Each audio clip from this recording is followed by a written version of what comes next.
Hello, this is Danny Ceballos with Unleashed Consulting and your Best Boss Bootcamp Minute. So today's letter comes from Overwhelmed in Omaha. Overwhelmed says, I know my people have been through a lot the past few years. I know it's not business as usual with how I lead my team. What can you tell me about trauma-informed leadership? Well, Overwhelmed, your timing is perfect.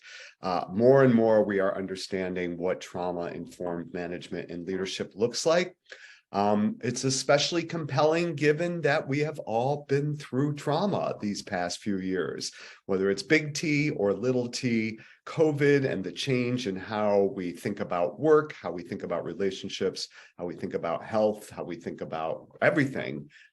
Has really started to get the ball rolling on really understanding what trauma-informed leadership and management best practices look like. So I want to give you 4 things to think about as you are thinking about how to be the most trauma-informed, capable leader that you can be. It's an acronym for SAFE, S-A-F-E, S-A-F-E. So the first S is for safety.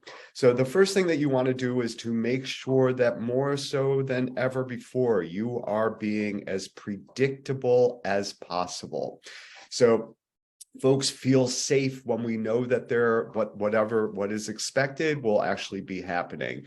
And that's super tricky in this time and age when everything is so unpredictable. So do whatever you can to make sure that predictability is maximized.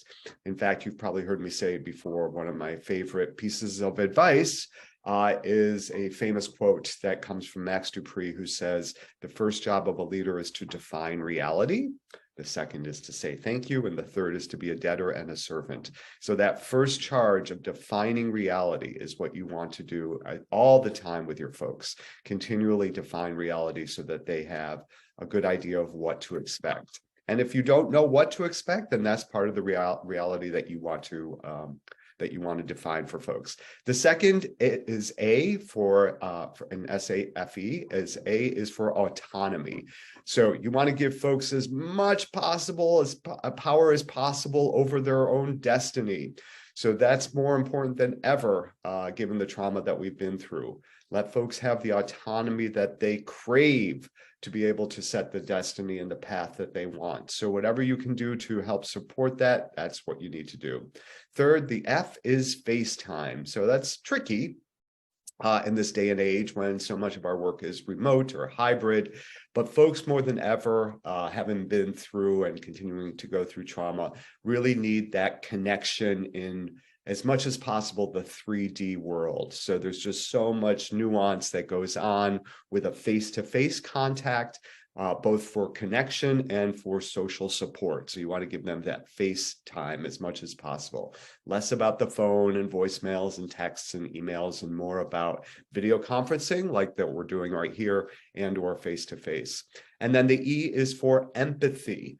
Not sympathy, very, very different. In fact, do me a favor and check out the Brene Brown video on empathy versus sympathy. So empathy is about being in the same space with somebody, saying that you can see as much as possible through their eyes. So you want to practice now more than ever, is to practice your active listening skills, to really see if you can connect with folks in a way that says, I understand to the best of my ability where you're coming from. Sympathy is feeling sorry for someone, and that is not what we're looking for right now. I want to also direct you to a podcast, and you can see the podcast link right here below, where I interviewed Craig Sims, who is an expert in this field of working with people through their trauma in professional environments. So please take a listen to that podcast. All right, everybody, thanks so much. Thank you, Overwhelmed, for writing in. This is Danny Ceballos with Unleashed Consulting and your Best Boss Bootcamp Minute. Bye now.